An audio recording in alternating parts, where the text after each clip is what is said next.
Hello students, कैसे हैं आप लोग। आज अपने स्टडी करने वाले हैं average speed and average velocity में कंपैरिजन। एवरेज स्पीड के बारे में मैं आपको थोड़ा बहुत बता चुका हूं पिछले वाले लेक्चर्स के अंदर, और एवरेज वेलोसिटी के बारे में भी अपन बात कर चुके हैं। बट आज उनमें कंपैरिजन की अपन बात करेंगे और कुछ न्यूमेरिकल्स अपन सॉल्व करेंगे। ओके, तो स्टार्ट करते हैं। तो टॉपिक है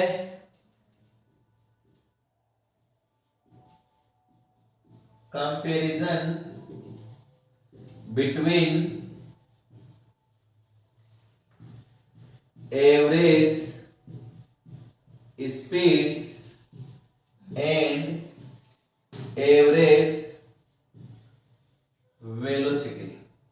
ठीक है, तो एवरेज स्पीड मैंने आपको क्या बताया था कि total distance upon time taken, है ना, कुल दूरी बटा दूरी को तय करने में लगा समय, वो क्या होती है, एवरेज स्पीड होती है। एवरेज वेलोसिटी को क्या बताया था, डिस्प्लेसमेंट अपॉन टाइम, वो क्या बताया था, एवरेज वेलोसिटी। ठीक है, तो अब यहां से देखते हैं अपन। तो देखो, स्पीड को मैंने बताया था एवरेज स्पीड, एवरेज स्पीड की अगर मैंने बात करूं तो वो आई थी total distance upon time taken. ये अपने पास क्या है थी, एवरेज स्पीड। अगर एवरेज वेलोसिटी की बात करें तो ये अपने पास आया था डिस्प्लेसमेंट अपॉन टाइम, जिस टाइम के अंदर वो डिस्प्लेसमेंट हुआ वो टाइम। ठीक है, सबसे पहली चीज। दूसरी चीज, अब देखो यहां से, अच्छा मैं यूनिट्स की बात करूं तो यूनिट्स दोनों की ही सेम रहती है। डिस्टेंस क्या होता है आपका मीटर, टाइम क्या होता है सेकंड, तो इसकी यूनिट भी आएगी मीटर पर सेकंड। वेलोसिटी में भी डिस्प्लेसमेंट की यूनिट क्या होती है, मीटर, टाइम की सेकंड, तो मीटर पर सेकंड। तो यूनिट जो है एवरेज स्पीड और एवरेज वेलोसिटी की सेम रहने वाली है। अब जैसे यूनिट सेम है तो इन दोनों की डायमेंशंस भी आपकी क्या रहने वाली है, सेम रहने वाली है। ठीक है, तो अब आगे बात करते हैं। अब बताओ, डिस्टेंस जो है वो वेक्टर होता है कि स्केलर होता है, स्केलर, अदिश राशि होती है। ठीक है, और विस्थापन कौन सी राशि होती है, सदिश, वेक्टर क्वांटिटी। और टाइम तो ना ही वेक्टर ना ही, ठीक है, तो ये देखा जाए तो कौन सी हो गई, अदिश राशि, और ये डिस्प्लेसमेंट की वजह से ये कौन सी राशि हो गई, सदिश राशि। ठीक है, तो स्पीड जो है, एवरेज स्पीड है, ये कौन सी है, स्केलर, स्केलर क्वांटिटी।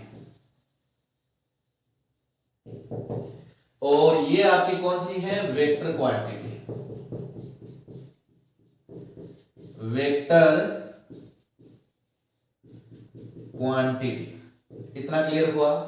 अब आगे बात करते हैं, तो देखो ध्यान से, जैसे जैसे टाइम बढ़ेगा डिस्टेंस बढ़ेगा कि नहीं बढ़ेगा, सोचिए।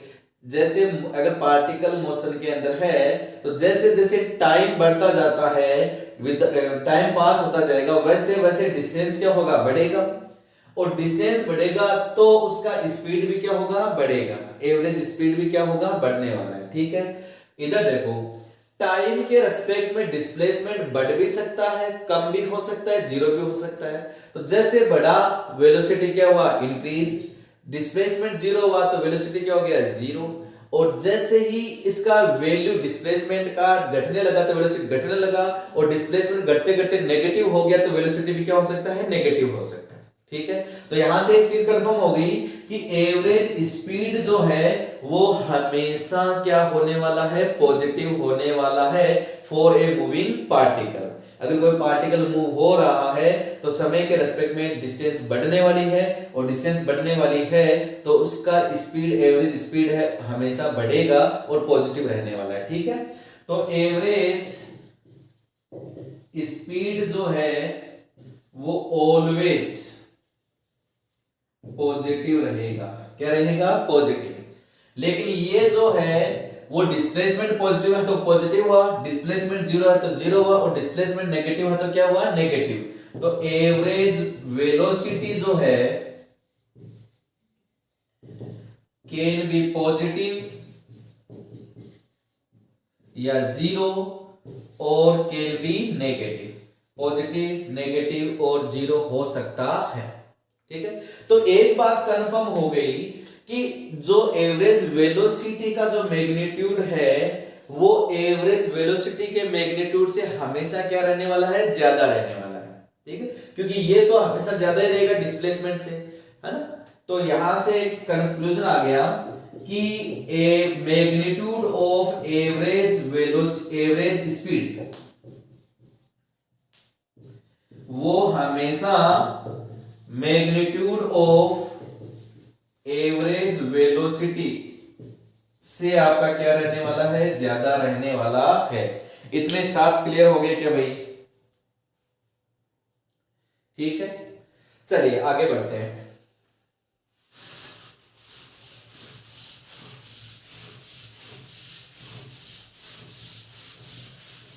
अब देखिए, तो अब यहां से क्वेश्चन बनता है कि यार एवरेज वेलोसिटी और एवरेज स्पीड जो है वो दोनों बराबर कब हो सकती है?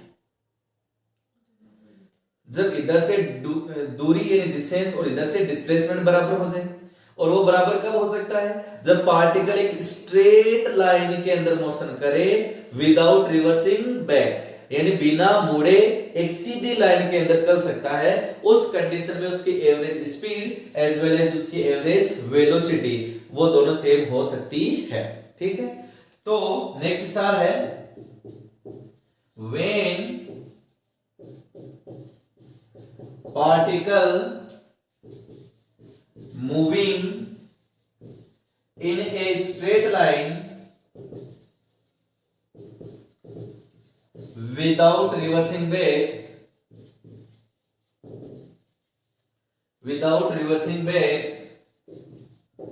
then average velocity and average speed both are same। उसी कंडीशन में वो आपकी क्या हो सकती है, सेम हो सकती है। ठीक है, अच्छा अब मेरे को एक बात बताओ, एक क्वेश्चन यहां से बनता है कि अगर वेलोसिटी जो स्पीड जो है वो अगर कांस्टेंट है, स्पीड क्या है, कांस्टेंट, तो क्या उस कंडीशन में वेलोसिटी जो है वो कांस्टेंट रह सकती है क्या? नहीं रह सकती, चेंज भी हो सकती है। कैसे? अगर मैं सर्कुलर मोशन की बात करूं तो सर्कुलर मोशन में आप स्पीड सेम रहेगी, कांस्टेंट रहेगी, लेकिन वेलोसिटी का मैग्नीट्यूड तो कांस्टेंट रहेगा, बट उसकी डायरेक्शन क्या होती रहेगी, चेंज होती रहेगी। क्या होती रहेगी, चेंज होती रहेगी, हाँ या ना। तो उस कंडीशन में आपका एवरेज स्पीड जो है उसका मैग्नीट्यूड कांस्टेंट है, तो एवरेज वेलोसिटी अगर कांस्टेंट है तो एवरेज स्पीड तो हमेशा ही क्या रहने वाला है, कांस्टेंट। बट एवरेज स्पीड अगर कांस्टेंट है तो एवरेज वेलोसिटी कांस्टेंट हो भी सकता है और नहीं भी होगा। ठीक है, तो यहां से एक चीज बन गई, अगर किसी ऑब्जेक्ट की वेलोसिटी वेरी कर रही है तो उसकी स्पीड जो है वो वेरिंग स्पीड नहीं हो सकती। For example circular motion. ठीक है ना, तो if A particle having varying velocity, it doesn't mean it is having varying speed।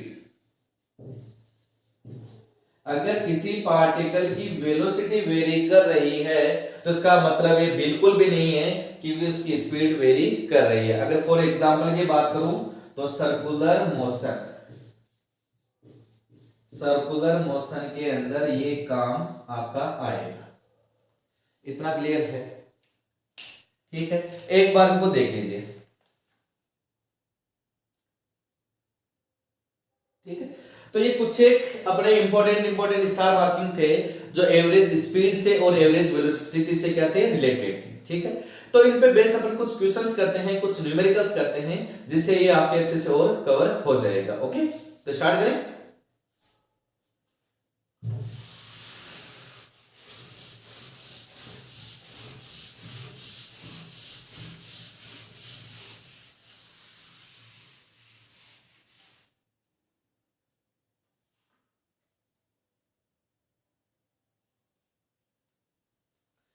तो इक्वेशन है कि एक बर्ड है, एक पक्षी है जो आपकी पूर्व दिशा यानी ईस्ट डायरेक्शन के अंदर 100 मीटर की डिस्टेंस कवर कर रहा है और वो 10 मीटर पर सेकंड से चल रहा है। ठीक है, तो क्वेश्चन है एक पक्षी है यहां पर, एक बर्ड है यहां पर,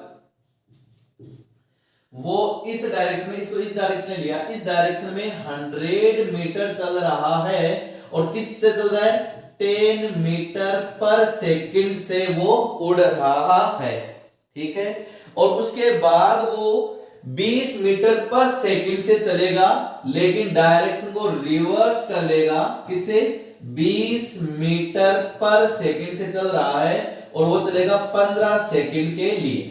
कितने सेकंड के लिए चलेगा, 15 सेकंड के लिए। यहां से एक पक्षी जो है वो उड़ना स्टार्ट हुआ, वो बी तक गया और बी पे बिना टाइम वेस्ट किए हुए वो अपनी जर्नी को रिवर्स कर देता है। किस स्पीड से, 20 मीटर पर सेकंड से। कितने समय के लिए चलता है, 15 सेकंड के लिए। तो इस टोटल जर्नी के अंदर आपको यह बताना है कि उसका एवरेज स्पीड क्या है और आपको बताना उसका एवरेज वेलोसिटी क्या है।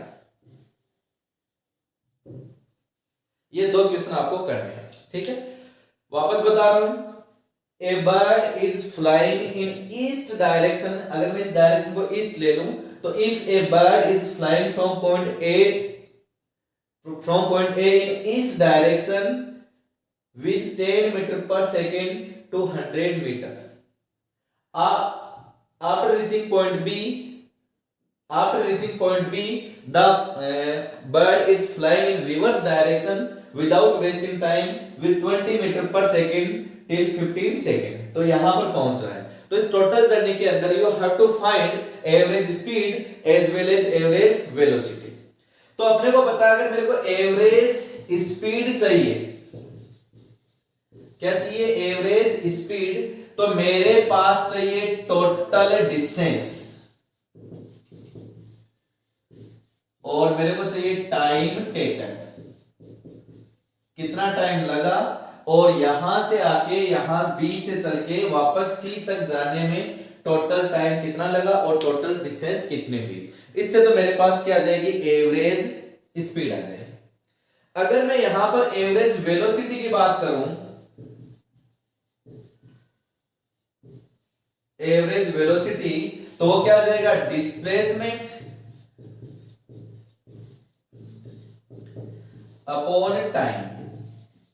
इससे क्या आ जाएगी, एवरेज वेलोसिटी। तो अपना टास्क ये रह गया, टोटल डिस्टेंस पता चले। तो देखो ध्यान से, यहां से यहां तक की डिस्टेंस कितनी है, 100 मीटर है। अगर मैं इस डायरेक्शन को पॉजिटिव लूं तो इस डायरेक्शन को मैं क्या ले लूंगा, नेगेटिव।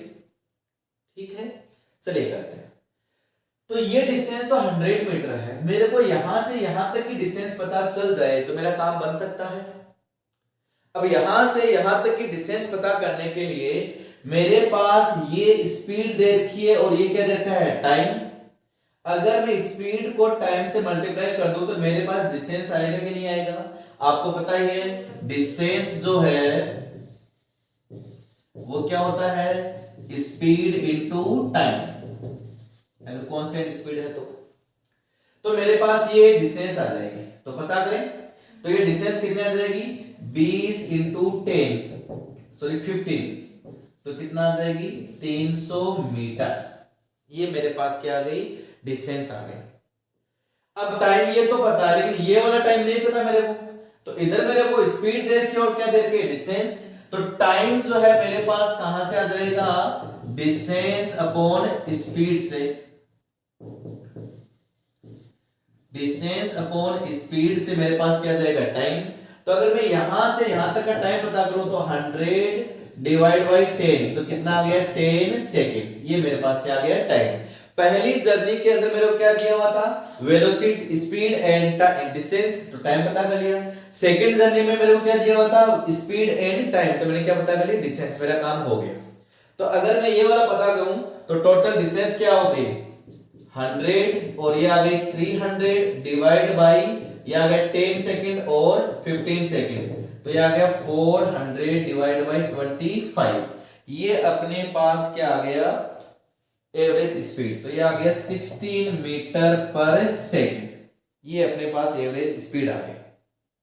ठीक है, अब अगर मैं डिस्प्लेसमेंट की बात करूं, किसकी बात करूं, डिस्प्लेसमेंट की, तो डिस्प्लेसमेंट कैसे पता करें, तो डिस्प्लेसमेंट इस साइड में मेरे पास कितना आया 100 और उस साइड में कितना आया मेरे पास 300, लेकिन साइन को क्या कर दूंगा मैं माइनस, अपॉन टाइम कितना लगा भाई 25, तो ये कितना आ गया मेरे पास आ गया -200 बाई 25 अपने पास आ गया। तो इसको सोल्व किया तो कितना आ गया -8 मीटर पर सेकेंड। माइनस किसको रिप्रेजेंट कर रहा है, ये इधर वाली प्लस डायरेक्शन है तो इधर वाली माइनस डायरेक्शन। अगर मैं इस डायरेक्शन को ईस्ट लिया हूं तो इधर वाली डायरेक्शन क्या हो जाएगी वेस्ट। तो एवरेज वेलोसिटी आ गई 8 मीटर पर सेकेंड इन वेस्ट डायरेक्शन। ठीक है, एक बार देख लीजिए इस क्वेश्चन को, बहुत अच्छा क्वेश्चन है कंसेप्ट के हिसाब से।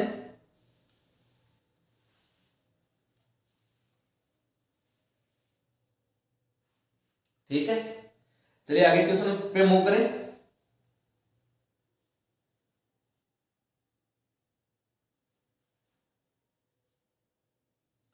ठीक है, चलिए एक क्वेश्चन और करते हैं।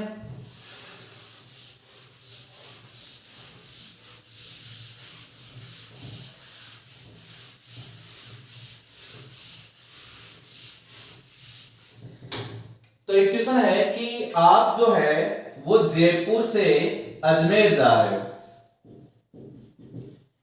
जयपुर से कहां जा रहे हो, अजमेर जा रहे हो, और जयपुर से अजमेर की बीच की डिस्टेंस जो है वो आपकी है 135 किलोमीटर। क्या है, आप जो है अजमेर से चल के कहां जा रहे, सॉरी जयपुर से चल के कहां जा रहे हो अजमेर, और जयपुर से अजमेर तक की डिस्टेंस है 135 किलोमीटर। ठीक है, और आप स्पीड, जिस स्पीड से जा रहे हो वो है 72 किलोमीटर पर आवर।